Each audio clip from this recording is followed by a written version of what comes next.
Hello student, आज की video UP board कक्षा 12 के बच्चों के लिए काफी मोस्ट इंपोर्टेंट वीडियो होने वाली। जितने भी बच्चे बोर्ड एग्जाम 2022 देने वाले हैं, अगर आपका पेपर हिंदी 24 मार्च को है तो आज की वीडियो पूरा शुरू से एंड तक देखते रहिए कि हिंदी में आप क्या करें अभी इस टाइम में कि आपकी बेस्ट तैयारी हो जाए 100 में 100। तो आज की वीडियो में पूरे A to Z हम डिस्कस करने वाले हैं, तो वीडियो को तुरंत लाइक कर दीजिए। अगर आप इस चैनल पर नए हैं तुरंत सब्सक्राइब करके बेल आइकन हिट कीजिए, क्योंकि यहाँ पर फिजिक्स, मैथ, बायोलॉजी मतलब ऑल सब्जेक्ट की तैयारी कराई जाएगी इस चैनल पे। देखिए आपके पास काफी कम समय बचा है, 2 दिन मात्र। इसी बीच में आपको करना क्या है, जितने भी प्रीवियस ईयर पेपर्स हैं, यानी कि देखिए 2019 का और 20 का, इस दोनों पेपर्स को हिंदी को अच्छे से तैयार कर लीजिए। पहले हिंदी के मतलब कि इस पेपर को पूरा सोल्यूशन कर लीजिए आप घर पर।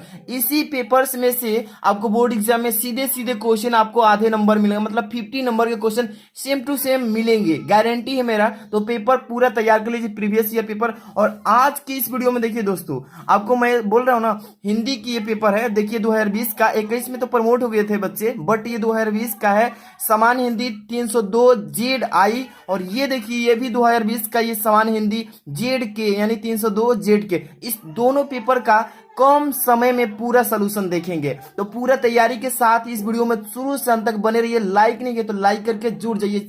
और देखिए सबसे पहले नंबर किसी एक को सलूशन करेंगे, ठीक है।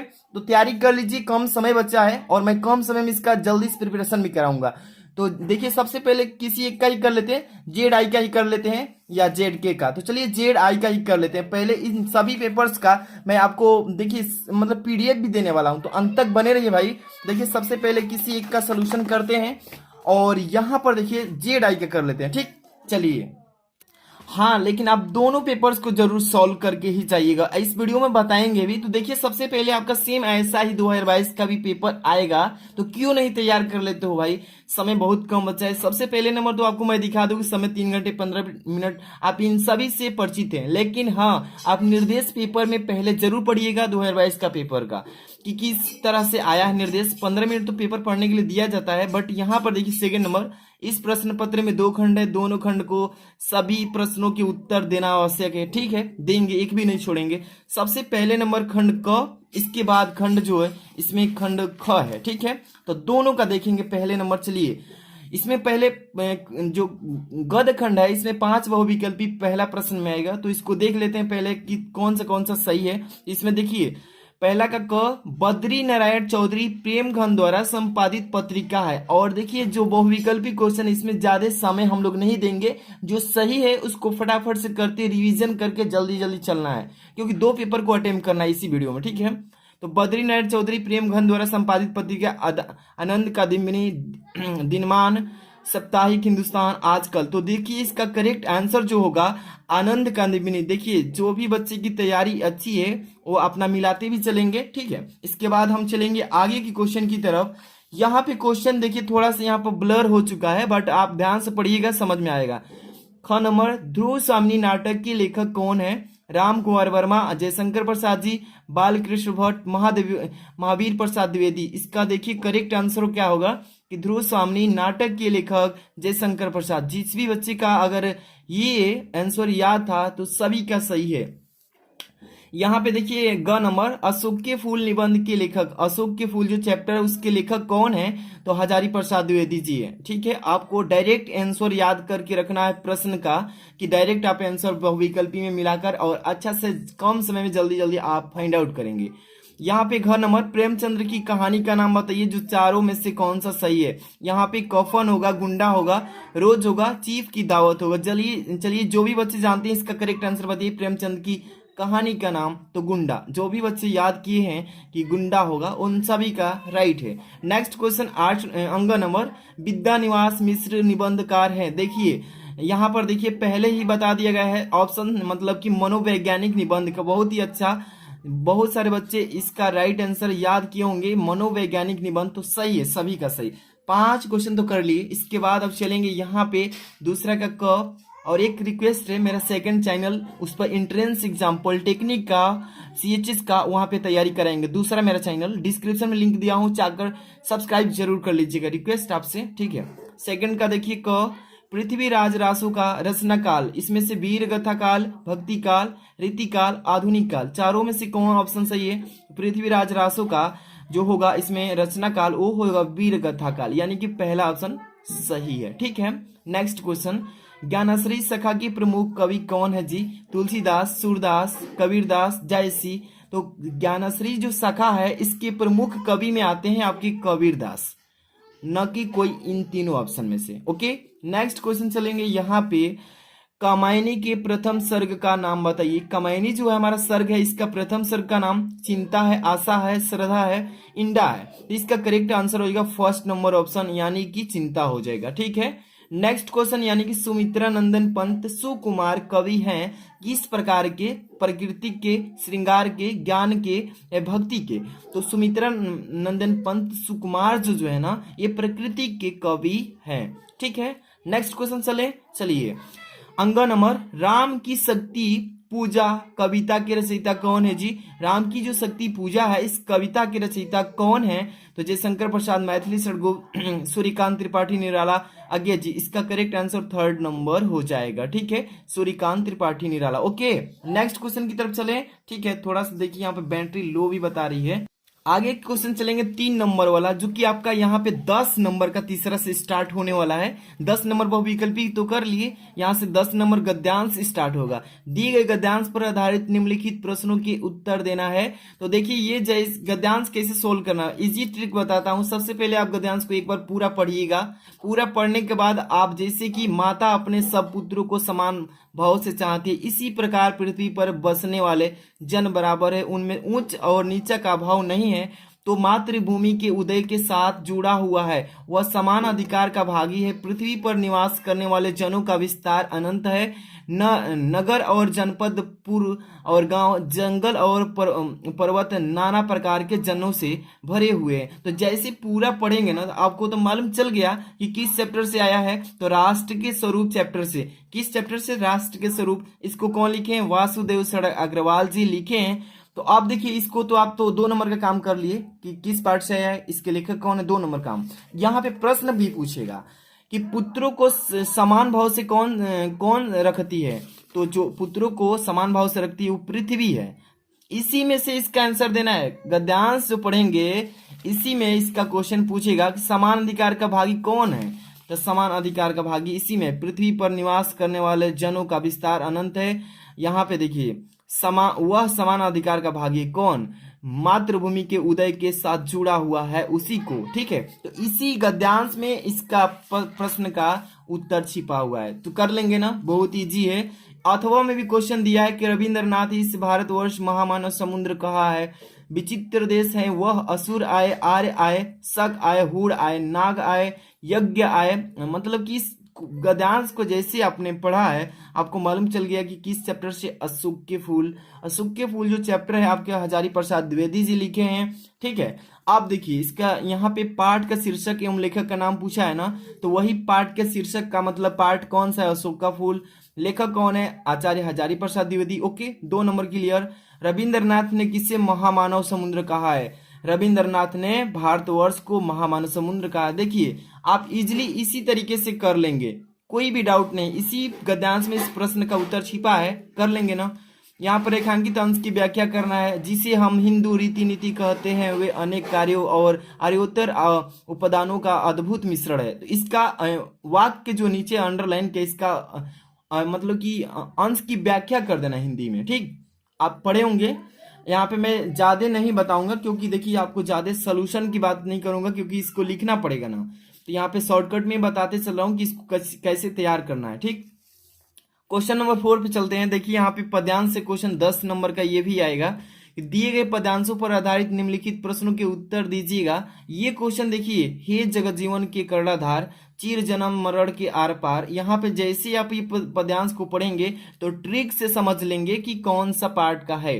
तो देखिए, आर पार शाश्वत जीवन नौका विहार, मैं भूल गया अस्तित्व ज्ञान, जीवन का यह शाश्वत प्रमाण, यहाँ पर एक करता मुझको अमृत दान। जैसे इस पद्यांश को आपने पढ़ा है आपको मालूम चल गया कि किस चैप्टर से है। तो नौका विहार, नौका विहार जो चैप्टर है आप इसको कौन लिखी है? सुमित्रा नंदन पंत जी लिखी है। ठीक, अब इसी में पूछा है कवि और शीर्षक के नाम बताइए, तो कवि वो हो जाएंगी आपकी सुमित्रा नंदन, शीर्षक हो जाएगा नौका विहार, इसी में छिपा था इस पाठ का नाम। ठीक, रेखांकित अंश की व्याख्या कर ही लेंगे। अब यहाँ से इसी प्रश्न का इसमें उत्तर छिपा हुआ है, आप आराम आराम से कर लेंगे। अथवा में भी क्वेश्चन दिया है, मुझे फूल फूल मत मारो, तो ये मैं अबला बाला वियोगी कुछ तो दया विचारो, तो मुझे फूल मत मारो ये चैप्टर जो है इसके राइटर कौन है, तो मैथिली शरण गुप्त जी। इसको इस बार हटा दिया गया है, यानी 30% जो सिलेबस कटा है उसी में इसको काट दिया गया है, इस पर टाइम नहीं देना है, इसको हटा देना है, सीधे जो आने वाला है पेपर में उसी पर फोकस कीजिए। आगे चलिए, उसी का ये क्वेश्चन है जो कट गया है उसका। यहाँ पे देखिए 5 नंबर क्वेश्चन जो कि लेखक का जीवन परिचय आएगा, 5 नंबर का आएगा, 3 नंबर जीवन परिचय पर, 2 नंबर साहित्यिक परिचय पर। तो देखिए इसमें से कौन इंपॉर्टेंट है, हरिशंकर परसाई, प्रोजी सुंदर रेड्डी, कन्हैयालाल मिश्र प्रभाकर। तो ये काफी तीनों मोस्ट इंपॉर्टेंट है, अगर आप इसमें से तीनों में से याद करना चाहते हैं तो प्रोजी सुंदर रेड्डी को तैयार कर लीजिए, 100% पेपर में पूछेगा। हाँ, लेकिन जीवन परिचय लिखेंगे 3 नंबर और साहित्यिक परिचय लिखेंगे और 2 प्रमुख कृतियां लिख देंगे तो यानी कि 2 नंबर। ठीक, इसके बाद नीचे है आपके कवि का जीवन परिचय। ठीक है, इसमें भी 5 नंबर मिलेगा, लेकिन ये कवि है, इनमें से कौन मोस्ट इंपॉर्टेंट है ध्यान से देखिए। जयशंकर प्रसाद, महादेव वर्मा, रामधारी सिंह दिनकर। तो जयशंकर प्रसाद जी को अच्छे से अगर तैयार कर लेते हैं तो 100% पेपर में पूछेगा। जीवन परिचय, इनका साहित्यिक परिचय लिखना होगा और 2 प्रमुख रचना लिख देंगे, बस कंप्लीट हो जाएगा 5 नंबर। ओके, बहुत सारी वीडियो मैं जीवन परिचय पर बना भी चुका हूं। यहाँ पर देखिए 6 नंबर क्वेश्चन, बहादुर अथवा ध्रुव यात्रा कहानी की कथा वस्तु का सार लिखिए। और मैं बताया हूं कि बहादुर पर अच्छे से तैयार कर लेते हैं तो 100% पेपर में आता है। 3 ही है, पंचलाइट, बहादुर, ध्रुव यात्रा, तो आप किसी एक को अच्छे से ढंग से याद कर लेंगे तो आपको पेपर में आ जाएगा। 5 नंबर का है, 80 शब्द में लिखना है, ज्यादा भी नहीं लिखना है, 5 नंबर क्लियर। ओके, इसके बाद देखिए स्वपठित, ये है आपके मतलब कि जिला वाइज, किस जिले से है मुझे तो मालूम नहीं कि किस जिले में कौन सा आता है, लेकिन आपको कैसे याद करना है एक तरीका बताता हूँ। किस जिले से आप हैं मुझे नहीं मालूम, कि आप देखिए जिस जिले से हैं आप उस जिले को ढूंढिए अपने क्वेश्चन बैंक में वगैरह, जो भी आए, जो भी सर लिखवाए नोट्स में, कि जो बार बार पेपर में पूछ रहा है क्वेश्चन पर लिखा होगा कि इतना साल से ये पेपर में आ रहा है, उसी को तैयार कर लेना। ओके, इसमें कुछ कोई भी पूछने की जरूरत नहीं है, 5 नंबर क्लियर हो जाएगा। इसके बाद चलेंगे इधर क्वेश्चन में, ध्यान से देखिएगा। खंड ख स्टार्ट हो गया यहाँ से, तो खंड ख जो होगा 8वां क्वेश्चन से, इसमें क जो पूछेगा कि दिए गए संस्कृत पद्यांशों में से किसी एक का संदर्भ हिंदी में अनुवाद करना है। संस्कृत में गद्यांश दिया है, इसका संदर्भ लिखेंगे, फिर इसी का अनुवाद भी लिखेंगे हिंदी में। चलिए पढ़ते हैं पहले। संस्कृतस्य साहित्यम सरसम व्याकरणचम सुनिश्चितम। जैसे आपने ये पढ़ा है तो आपको मालूम तो चल ही गया होगी किस पाठ से संस्कृत का गद्यांश दिया है।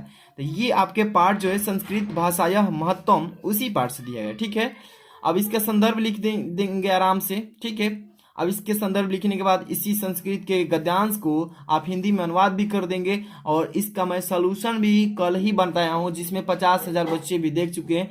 5 बताया हूँ, संस्कृत के 5 गद्यांश और पद्यांश, 5 दोनों मिलाकर बताया हूँ। बहुत सारे बच्चे देखे हैं और बहुत ही हेल्प मिलेगा। अगर आप भी नहीं देखे हैं तो डिस्क्रिप्शन में वीडियो के लिंक दिया हूँ, जाकर के चेक कीजिएगा जरूर।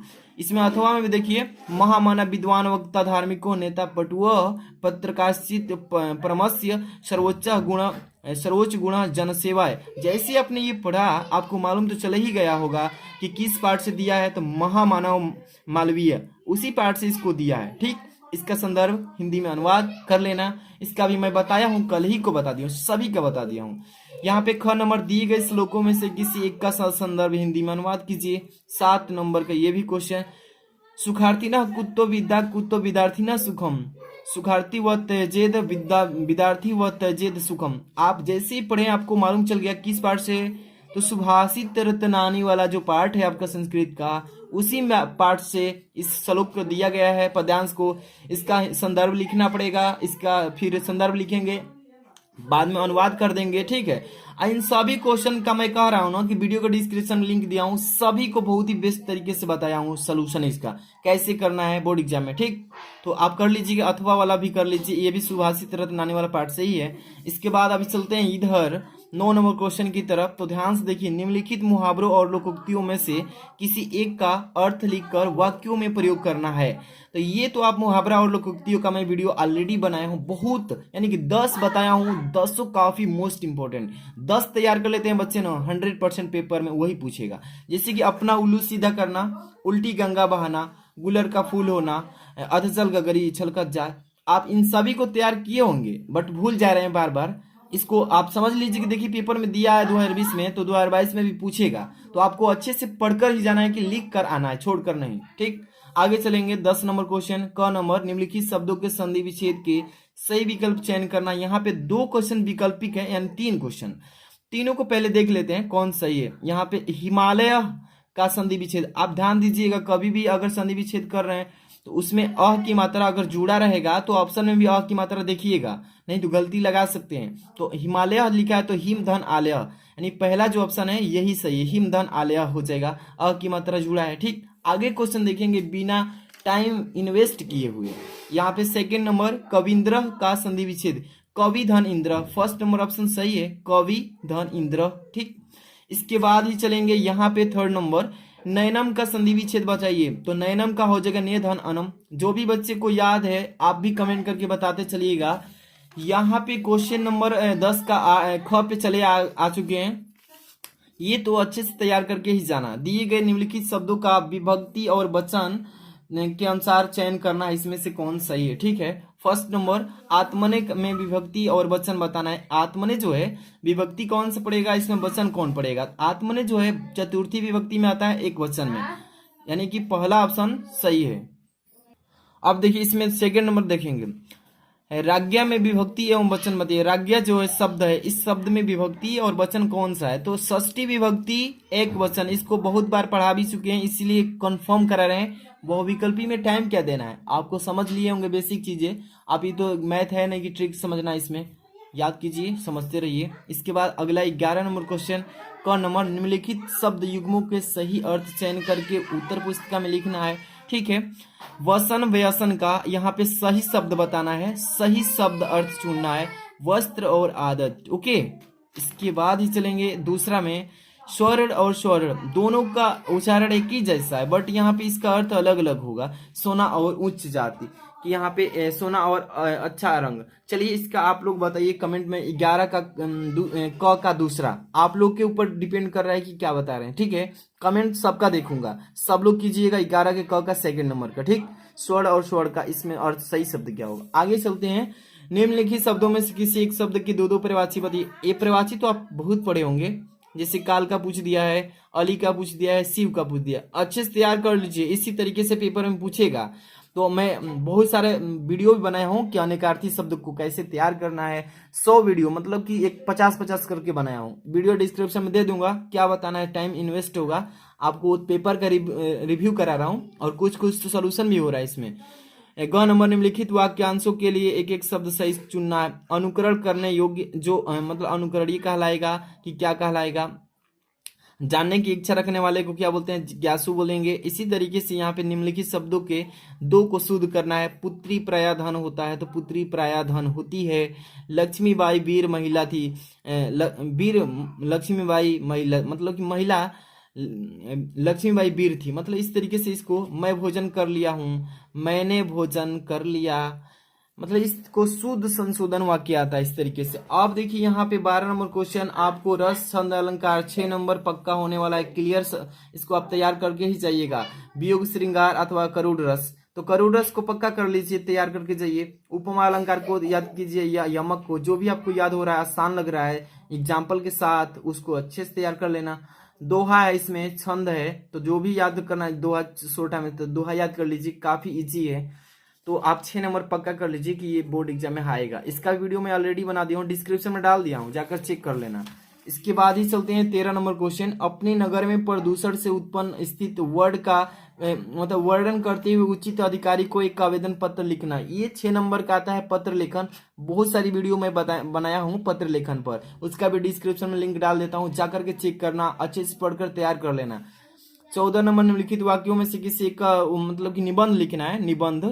तो देखिए, प्रदूषण की समस्या और समाधान, पर्यावरण संतुलन में वृक्षारोपण का महत्व, आधुनिक शिक्षा पद्धति की दिशा और दशा, साहित्य में लोक कल्याण की भावना, वर्तमान समाज में नारी शक्तिकरण का प्रभाव। तो दो चीजों को इसमें से, दोनों में से काफी इंपॉर्टेंट, एक है प्रदूषण की समस्या समाधान, इसको 100% तैयार करके जाना।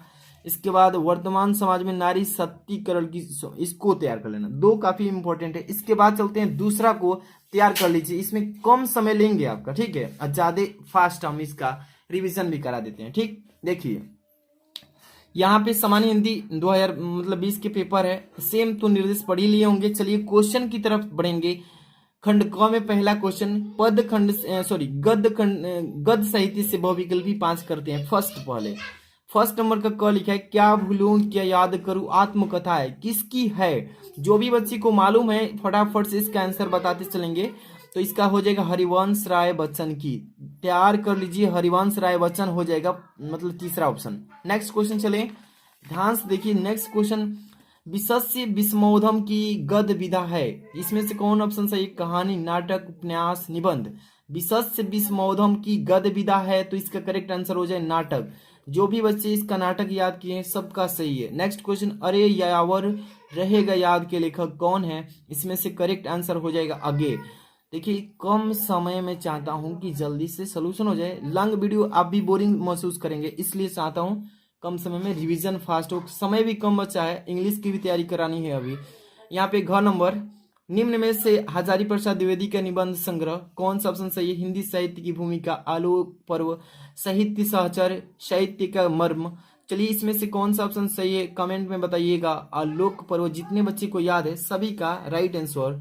अंग नंबर, निम्न में से डायरी विधा के लेखक कौन है? सरदार पूर्ण सिंह, सदल मिश्र जी, शेर बहादुर सिंह, राहुल संस्कृतायन। इसका करेक्ट आंसर जो भी बच्चे को मालूम है बताइएगा। शमशेर सिंह मतलब बहादुर सिंह बता रहे हैं जो बच्चे, तीसरा ऑप्शन उन सबों का राइट है। नेक्स्ट क्वेश्चन 2 नंबर, ध्यान से देखिएगा। हिंदी का प्रथम महाकाव्य, कभी भी हिंदी का प्रथम महाकाव्य की बात करें तो आप याद रखिएगा कि पृथ्वीराज रासो ने उसको माना जाता है उन्हीं का, ठीक है। नेक्स्ट क्वेश्चन चलते हैं, छायावाद की विशेषता क्या मानी जाती है? तो छायावाद की बात है ना, छाया कहीं भी अगर दे दे, विशेषता पूछ दे तो सौंदर्य मतलब सुंदर और प्रेम से भरा हुआ होना चाहिए, ये वाला लगा देना, ओके। नेक्स्ट क्वेश्चन ग नंबर, रामधारी सिंह दिनकर की रचना है, इस मतलब रचना है पूछ रहा है, तो इस तरीके से आपको ऑप्शन पढ़ना पड़ेगा। पृथ्वीपुत्र, इसके बाद परशुराम की प्रतीक्षा, ऐसा कोई घर आपने देखा है, स्वर्ण किरण। इसका करेक्ट आंसर हो जाएगा परशुराम की प्रतीक्षा, ठीक। नेक्स्ट क्वेश्चन आ चुके हैं घ नंबर पे, तीसरा सप्तक का प्रकाशन वर्ष, कभी भी याद रखिए तीसरा सप्तक का प्रकाशन पूछेगा तो 1959 याद रखिए, 1959 क्या हो जाएगा 1959। नेक्स्ट क्वेश्चन, कमायनी में सर्गों की संख्या, कमायनी अगर पूछ दे कि सर्गों की संख्या कितनी होती है तो 15 याद रखना, 15 होती है। नेक्स्ट क्वेश्चन यहाँ पे चलते हैं थर्ड नंबर, जो कि 10 नंबर वाला क्वेश्चन स्टार्ट होता है और यहीं से आपकी शुरुआत होती है अधिक नंबर काफी भरने वाली, नंबर की बारिश होती है। निंदा का उद्गम ही हीनता और कमजोरी से होता है, मनुष्य अपनी हीनता से दबा।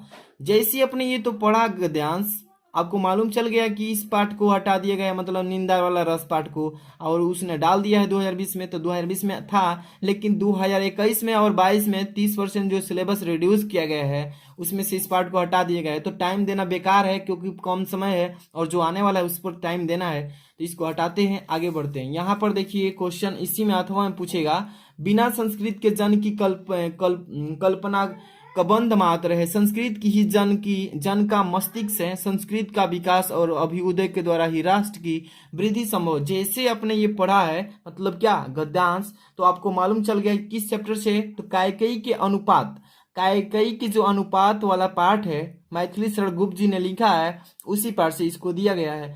तो इसमें से मैंने बताया है पिछले पेपर में, जो ये पेपर मैंने सॉल्व कराया अभी ना, इसमें बताया ना कि गद्यांश को कैसे सॉल्व करना है, पहले अच्छे से पढ़ना है, पढ़ने के तुरंत ही बाद क्वेश्चन पढ़ना है, इसी में से इसका आंसर सब लिखना है, ठीक। तो गद्यांश सॉल्व करना आप जान ही गए होंगे। पद्यांश में चलते हैं 10 नंबर, इसमें देखते हैं किस तरह का पद्यांश डाला है। दिए गए पद्यांश पर आधारित प्रश्नों को हल करना है। बस मैंने इसका बाह्य मात्र ही देखा, दृढ़ हृदय न देखा, मृदुल गात्र ही देखा, परमार्थ न देखा प्रूढ़ स्वार्थ ही साधा, इस प्रकार ही तो हाय आज यह बाधा, युग युग तक चलती रहे कठोर कहानी। रघुकुल में भी थी एक अभागिनी रानी, निज जन्म जन्म में सुने जीवन यह मेरा, धिक्कार उसे था महास्वार्थ ने घेरा। जैसे ये इस पद्यांश को आपने पढ़ा है हल कर ही लेंगे, इसी तरीके से आएगा। मतलब एक चीज बता रहा हूँ, उसी बेस पर सभी होते जाएगा। प्रस्तुत पद्यांश में किन किन पात्रों में के बीच संवाद हो रहा है, इसी में जब पढ़े होंगे ना पद्यांश, तैयारी तो कर ही लिए होंगे, इसी तरीके का पेपर में भी आएगा। ठीक, नहीं तैयारी है तो बोलिए, आज ही बना देता हूँ, सुबह में वीडियो अपलोड कर दूंगा बहुत सारे पद्यांश गद्यांश का सोल्यूशन। ये देखिए अथवा में पूछा है कि कौन हो तुम वसंत के दूत, विरस पतझड़ में अति सुकुमार, घन तिमिसर में चल चपला की रेखा, तमस में शीतल बंद। जैसे इस पद्यांश को आपने पढ़ा है, मालूम तो चल ही गया कि श्रद्धा मनु पाठ से दिया गया, जयशंकर प्रसाद जी ने लिखा है। इसी तरीके से हल कर लेना है। तैयारी ऐसे कीजिए कि 100 में से आपको 90 मतलब 5 अचीव हो जाए, एक भी क्वेश्चन नहीं छोड़ के आना है पेपर में। यहाँ पे देखिए अगला क्वेश्चन 5 नंबर, ये लेखक का जीवन परिचय है ना, प्रोजी सुंदर रेड्डी, डॉक्टर हजारी प्रसाद द्विवेदी, वासुदेव सड़गल, तीनों जो दिया है ना, वेरी वेरी मोस्ट इंपॉर्टेंट। जो बच्चे तीनों को तैयार कर लेते हैं 100% पेपर में आएगा। तीनों पढ़ लीजिएगा, तीनों। इसके बाद देखिए यहाँ पे कवि का जीवन परिचय, अयोध्या सिंह उपाध्याय, हरिओद, मैथिली गुप्त, जयशंकर प्रसाद। जयशंकर प्रसाद का अच्छे से रट लीजिएगा, एक एक कवि का जीवन परिचय, मतलब कि ज्यादा इंपॉर्टेंट जयशंकर प्रसाद कवि है। ठीक, अगला क्वेश्चन, बहादुर अथवा लालटी कहानी के उद्देश्य पर प्रकाश। इसका वीडियो मैं बना दिया हूं, और अगर बच्चों को, जिस भी बच्चे को नहीं मालूम है वो बताएं हमसे, इसका हम वीडियो अलग फिर से बना देंगे, अलग वीडियो। ठीक है, तो बहादुर पर अच्छे से तैयार कर लेना। इसके बाद पंचलाइट ध्रुव यात्रा, मतलब पंचलाइट बहादुर दोनों इंपॉर्टेंट, अच्छे से तैयार कीजिए, थोड़ा इजी भी है, याद कर लेंगे। इसके बाद स्वपठित खंड पर प्रश्न है, जिला वाइज जाता है, आप किस जिले से मुझे मालूम नहीं, आप मैं बताया हूं कि अपने क्वेश्चन बैंक से देखिए किस जिले में पढ़ते हैं, वहां पे जो इंपॉर्टेंट क्वेश्चन दिया है बार बार रिपीट कर रहा है, सन डाला है 2018, 16, 17, 19, 20, मतलब ऐसे डाला है, उसको तैयार कर लेना। इसके बाद आप चलते हैं क्वेश्चन नंबर खंड ख से, खंड ख से स्टार्ट हो रहा है। ठीक है, तो देखिए यही है आपका, मतलब संस्कृत वाला जो संस्कृत भाषाया वाला चैप्टर है आपका, संस्कृत भाषाया महत्तम, उसी से दिया है। बैटरी लो हो गई है, अब इसके बाद हम नहीं बना पाएंगे। देखिए इसमें यह गलत, मतलब इस सभी जो है आपको दिखा देता हूं, काफी मतलब 2% बची है। इसके बाद मैं इसका पूरा नहीं सोल्यूशन कर पाऊंगा, 2% में स्विच ऑफ हो जाएगी। तो आप लोग देख लीजिए, इसी तरीके से क्वेश्चन आए हुए हैं। इसके बाद देखिए ये वाला मुहावरा, उल्टी गंगा बहाना, पानी पानी होना, मक्खन लगाना, मतलब इस तरीके से ये जो है संधि विच्छेद याद कर ली। सचित धन, सचित धन, मतलब सचित का सचित धन, चित सत धन चित इत्यादि के इति धन आदि, प्रजते का प्रधन एजते। ठीक है, यहाँ पर सरिति शब्द के विभक्ति और वचन, तो सप्तमी विभक्ति एक वचन, इसमें राज्ञी का चतुर्थी विभक्ति एक वचन। इसके बाद देखिए श्रवण और श्रमण का, मतलब इसमें आप सही शब्द युग्म चयन कर लीजिएगा। यहाँ पर देखिए द्रव्य और द्रव और द्रव्य का, ठीक है, तरल और धन, मतलब आप देखिए प्रवाची शब्द है, अक्षत का, दल का, नग का, ये है जिन्होंने, मतलब अनेकार्थी शब्द का एक शब्द में जवाब देना, जिसने कहा ना, जिसे कहा ना जा सके, अकथनीय, जो कभी जन्म ना ले सके, अजन्मा। आप इस तरीके से देख सकते हैं, यही आपका पेपर है, शुद्ध और शुद्ध संशोधन वाक्य वाला है। ठीक है, ये रस अलंकार अच्छे से तैयार कर लेना, पत्र लेखन, ठीक, अच्छे से तैयार कर लेना। इसके बाद निबंध लेखन, इसमें से पर्यावरण और प्रदूषण वाला अच्छे से तैयार करके जाना, बढ़ती जनसंख्या वाला अच्छे से तैयार कर लेना, दोनों को अच्छे से तैयार कर लेना, और वीडियो को लाइक कर देना। इसका पेपर अभी चाहिए तो वीडियो के डिस्क्रिप्शन में टेलीग्राम का लिंक है, ज्वाइन हुई, वहां पे इसका पीडीएफ जल्दी से जल्दी सेंड करेंगे। मिलते हैं नेक्स्ट वीडियो में, थैंक्स फॉर वॉचिंग।